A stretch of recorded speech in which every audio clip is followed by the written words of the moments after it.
ہمارے ملک اور پاکستان کے بیچ میں ایک کانفلکٹ ہوا جس کی وجہ سے دونوں طرف سے شیلنگ ہوئی، اور اس میں ہمارے کئی علاقے جو ہیں اس کی زد میں آئے، جس میں سب سے زیادہ متاثر پونچھ، اوڑی، ٹانگڈار اور کچھ حصے کپوارہ کے بھی اس زد میں آئے، اور مجھے موقع ملا ان تمام علاقوں میں جانے کا، اور میں نے فرسٹ ہینڈ دیکھا کہ جب اس قسم کے آپس میں تعلقات اتنے خراب ہو جاتے ہیں کہ جنگ کی نوبت آتی ہے تو عام لوگوں پہ کیا گزرتی ہے، جو ہمارے بارڈر پہ لوگ رہتے ہیں ان پہ کیا گزرتی ہے، کس طرح گھروں کے گھر برباد ہو گئے ہیں، زندگی بھر کی جو کمائی ہوتی ہے وہ بیچارے لوگ جمع کر کے مکان بناتے ہیں، مکان تباہ، اور اس کے بعد فیملیز اجڑ گئی ہیں، بچے، اور میں تو ایک جگہ گئی تو انہوں نے وہ بچوں کی جو قبر ہے اپنے گھر کے اس میں آنگن میں رکھی ہے، 2 بچے ایک ساتھ ان کے چلے گئے دنیا سے۔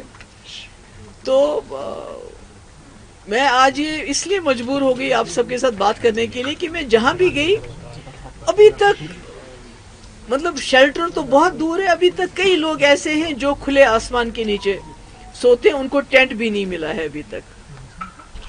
تو جو میں کل ٹنگڈار گئی تو وہاں بھی میں نے دیکھا بیچاری وہ ایک عورت ہے، اس کا ہسبینڈ یہاں مزدوری کرتا ہے سری نگر میں، 2 بچی ہیں اس کی چھوٹی چھوٹی، اس کا گھر بالکل تباہ ہو گیا تو وہ بھی بیچاری، اس کو پتہ نہیں میں کہاں کدھر اپنا سر چھپاؤں۔ تو اس لیے مطلب حالات کافی خراب ہیں ان لوگوں کے، ان کی جان بھی گیا، مال بھی گیا، اور کئی جگہ ایسا ہے کہ جہاں شیل لگا ہوا ہے تو ڈھانچہ تو کھڑا ہے مگر مکان پورا بوسیدہ ہو گیا ہے، مکان کھوکھلا ہو گیا ہے، اور جو میں نے سنا جو سرکار کی طرف سے ٹیمز گئی ہیں وہ دیکھتے ہیں سٹرکچر کھڑا ہے اور تمہارا ایک شیشہ ٹوٹ گیا تو بس، ایسا نہیں ہوتا ہے۔ جب کسی مکان پہ شیل لگ گیا ہو تو وہ مکان پورا ہل جاتا ہے، اس کی پوری بربادی ہو گئی ہے۔ تو اس لیے میری سب سے پہلے گزارش تو یہ ہے کہ یہ جتنے بھی ایریاز ہیں ان کو وار امپیکٹڈ زونز ڈکلیئر کیا جائے تاکہ اس میں وار فوٹنگ پہ ان کا ریہیبلیٹیشن کا کام شروع ہو جائے۔ مکانوں کے لیے کم سے کم 50 لاکھ روپے دیا جانا چاہیے، آج آپ جانتے ہیں کہ 1 لاکھ روپے میں دروازہ بھی نہیں بنتا ہے، تو یہ میری گزارش ہے۔ اس کے بعد سب سے پہلی چیز جو میں ڈیمانڈ کرنا چاہتی ہوں سرکار سے، گورنمنٹ آف انڈیا سے، کہ ان سب جتنے بھی اس میں ہمارے لوگ جن کی جانیں گئی ان کو شہید قرار دیا جانا چاہیے۔ ایک تو ان کی عزت افزائی ہو جائے گی کیونکہ ان بیچاروں کا کوئی قصور نہیں تھا، بچے تھے ہمارے، عورتیں تھیں ہماری، آدمی لوگ اس میں گئے ہیں، تو اس کی وجہ سے ایک تو ان کی عزت افزائی ہوگی اور دوسرا کچھ بینیفٹس بھی ان کو ملیں گے، ان کی فیملیز کو ملیں گے، اور جن کے لوگ چلے گئے ہیں ان کو نوکری بھی ملنی چاہیے، ایک جاب بھی ملنا چاہیے۔ اور کئی مجھے دکاندار ملے، انہوں نے کہا کہ ہماری دکانیں اس میں ڈیمیج ہو گئی، تو انہوں نے جو بینک میں انشورنس ہے تو بینک انشورنس دینے سے انکار کرتے ہیں، وہ کہتے ہیں یہ جنگ ہے، ہمارا انشورنس نہیں دے سکتے آپ کو، تو اس میں چاہوں گی گورنمنٹ انٹروین کرے۔ اور جو لون لیے ہیں، کئی لوگوں نے لون لے کے مکان بنائے ہیں، دکانیں بنائی، چھوٹا موٹا کاروبار شروع کیا تھا، یہ ضروری ہے کہ اس لون کو ویو آف کیا جانا چاہیے۔ اور کئی میں گئی تھی وہاں مینڈر، تو وہاں بریگیڈ ہیڈ کوارٹر جس پہ اٹیک ہوا تھا ایک طرف سے، تو اس کے نزدیک جو دکانیں ہیں، مکان ہیں، ان کا کافی نقصان ہوا ہے، اور اس کے لیے کوئی وہاں گیا نہیں ہے، ان جگہوں پہ وہاں گیا نہیں ہے ان جگہوں کو دیکھنے کے لیے۔ تو میں سرکار سے گزارش کروں گی کہ اس کو بھی دیکھ لیا جائے۔ اور پونچھ کی میں خاص طور سے بات کروں گی کہ پونچھ میں اگر ہمارے پاس ہسپتال میں ٹراما سینٹر ہوتا، ہماری جو وہاں ایمبولنس ہے اس میں وینٹیلیٹر ہوتا، تو شاید کئی جانیں پونچھ میں بچ سکتی تھی، جو جانیں وہاں اس وجہ سے گئی۔ تو میری گزارش ہے گورنمنٹ سے کہ ہمارے پاس ہر جگہ جو ہے میڈیکل کالج ہے، تو پونچھ کا بھی وہ ہونا چاہیے تاکہ وہاں جو ہیلتھ فیسلٹیز کو امپروو کیا جائے۔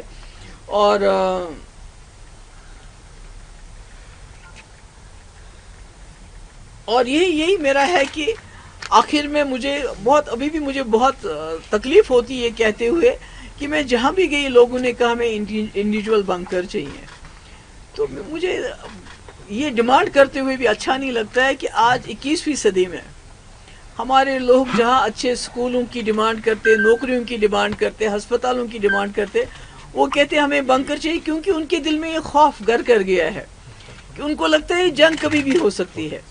تو ہم ہر وقت جنگ کی حالت میں اپنے لوگوں کو رکھنا چاہتے ہیں. مجھے لگتا ہے یہ مرکزی سرکار کو سوچنا پڑے گا کہ کیا ہمارے لوگ ہمیشہ اس ذہن میں رہے کہ کب گولہ آئے اور کب ہمیں بنکر میں جانے کا موقع ملے. تو میری گزارش ہے یہاں کی سرکار سے بھی اور مرکزی سرکار سے بھی امیڈیٹلی مدد کر لیجئے. کچھ لوگ ایسے ہیں جن کے گھر میں کوئی نہیں ہے, ان کو مکان بنا کے بھی دینے پڑے, آپ کو مکان بنا کے دیجئے. اور اس وقت جہاں بھی اس وقت یہ ہوا ہے وہاں گورنمنٹ کی ٹیمیں جا کے دیکھنی چاہیے, جن کے سر پہ چھت نہیں ہے تو کچھ تو کرو ان کے لیے. تو میری یہی اسی لیے میں نے آپ سب کو بلایا تھا کہ ابھی تک میں جہاں بھی گئی تو ابھی تک مدد کوئی پہنچی نہیں ہے کسی کے پاس. Ma'am you recently visited all those places جو افیکٹڈ ہیں, کافی نقصان بھی آپ نے دیکھا. تو what do you want to tell those people who are advocating for war over the time period? I can say them کہ آپ بیوی بچے لے کے تھوڑی دیر ٹنگڈار کے بارڈر میں رہو, ارسپورہ میں رہو, پونچھ کے بارڈر پہ رہو, وہاں جو اپنے بیوی بچے لے کے رہو اور اس کے بعد ایڈوکیٹ کرو وار کے لیے. تو پھر کوئی بات بنے گی تاکہ وہ بھی دیکھیں کہ وار ہوتی کیا ہے. جن کو اپنے آنگن میں 2 بچے دفنانے پڑے ان کو سمجھ آنی چاہیے. War is solution to nothing. ابھی اٹ از 0/0 0/0 بلکہ دونوں طرف سے کافی سویلین کیجولیٹیز ہوگی. That is the interest that we have to give on this war. وہ سود ہمارے لیے ہے جو ہم نے آلریڈی پہلگام میں 28 لوگ کھوئے. اس کے بعد ہم نے اس جنگ میں کئی لوگ کھوئے اور بچے خاص کر جن کی زندگی تھی اس وقت جینے کی. تو جو لوگ وار کو ایڈوکیٹ کرتے ہیں میں ان کو یہ بولوں گی کہ آپ یا تو جس علاقے میں آپ رہتے ہیں اس وار کو بولیے ان کے بارڈر پہ لڑے, ہمارے بارڈر پہ وار نہیں ہونا چاہیے. میم آپ کی نظر میں پھر کیا سمادھان ہے جو پاکستان بار بار جو حرکت کرتا ہے, آپ کی نظر میں کیا سولوشن ہے؟ یار جنگ تو کوئی سولوشن نہیں ہے. جنگ از ناٹ این آپشن. جنگ is not even the last option. جنگ کوئی آپشن نہیں ہے. I think they should take a page from Vajpayee ji's doctrine. تو اس سے ان کو سارے سوالوں کے جواب ملیں گے. Ma'am people constantly question your stand, جو پی ڈی پی کا اسٹینڈ رہا ہے جب آپ پیس کی بات کرتے ہیں انڈیا اور پاکستان کے بیچ میں, جب سب کچھ نارمل تھا. لیکن ابھی جو ریسنٹ ایسکیلیشنز ہوئی, how do you view your stand as the only politician or among those جنہوں نے پیس کی بات کی اس ٹائم پیریڈ میں بھی, جنہوں نے سیز فائر کی بات کی اکراس انڈیا اگر بات کریں؟ دیکھیے پی ڈی پی بنی ہی, ادروائز ہم کانگریس میں تھے تو ہمیں کیا مجبوری تھی پارٹی بنانے کی. پی ڈی پی بنی اس کے لیے جموں کشمیر کو اس خون خرابے سے باہر نکالنے کے لیے. اینڈ فار مفتی صاحب doctrine there is no other way to take the people out of, to facilitate a resolution of the Kashmir problem which India and Pakistan claim. Usually India claims a bilateral issue. اس کو آپ کو address کرنا پڑے گا. واجپئی جی کہہ رہے تھے انسانیت کے دائرے میں کروں گا, تو مجھے لگتا ہے اسی پالیسی کو آگے چلانے کی ضرورت ہے. میم آپ نے وزٹ بھی کیے, آپ کی کیا اسسمنٹ ہے اس پورے آپریشن سندور کے بعد جو چیزیں ہوئی ہے, کیا ہمارے دیش کو فائدہ ہوا, انڈیا کو اس سے کیا فائدہ ہوا؟ وہ تو مجھے معلوم نہیں کیا فائدہ ہو گیا, پر نقصان میں کہہ سکتی ہوں کہ ہمارے گھر اجڑ گئے, ہمارے مکان برباد ہو گئے, ہمارے بچے اس میں شہید ہو گئے, ہمارے گھروں کے اندر آنگن میں ماں باپ نے قبریں بنائی اپنے بچوں کی. کسی کی ماں کسی چھوٹے دودھ پیتے بچے نے, مجھے نام نہیں یاد آ رہا ہے, ایک سردار جی ہمارے تھے, اس کے چھوٹے چھوٹے بچے ہیں جن کی ماں اس میں اس کا گولا آ گیا اور اس کے وہیں اس کے سر کے 2 ٹکڑے ہو گئے. تو یہ تو مجھے تو وہی نظر آ رہا ہے. اب مجھے نہیں پتا ہے کہ اس سے زیادہ کیا اچیو کیا ہوگا, کیونکہ جو ملیٹنٹ اس میں یا ٹیررسٹ جس کو آپ کہتے ہیں جو اس میں انوالو تھے ابھی تک ان کو پکڑا نہیں گیا, ابھی تک ان کی کوئی خیر خبر نہیں ہے. تو پاکستان میں بھی اگر آپ دیکھتے ہیں کہ آپ جیسے ہمارے ایکسٹرنل افیئر منسٹر نے بتایا کہ میں نے پاکستان کو پہلے ہی وارن کیا تھا, تو اس کا مطلب ہے جب آپ وارن کرتے ہیں ان کو تو اس کا مطلب ہے جو آپ کہتے ہیں کہ ہم نے ٹیررسٹ کیمپس پہ اٹیک کیا تو وہ بھی ان کو بھی مل گیا ہوگا موقع وہاں سے بھاگنے کا. تو مجھے نہیں معلوم کہ میرے لیے تو یہ 0/0 ہے.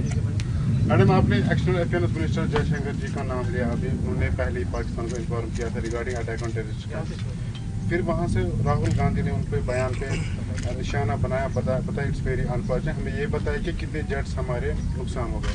وہاں سے بی جے پی کا کہنا ہے یہ راہل جی پرو پاکستان لینگویج یوز کر رہے ہیں. انفارچونیٹلی آج کل کے وقت میں جب بھی آپ کوئی سوال کرتے ہو تو اس کو بہت جلدی اینٹی نیشنل کا جامہ پہنایا جاتا ہے.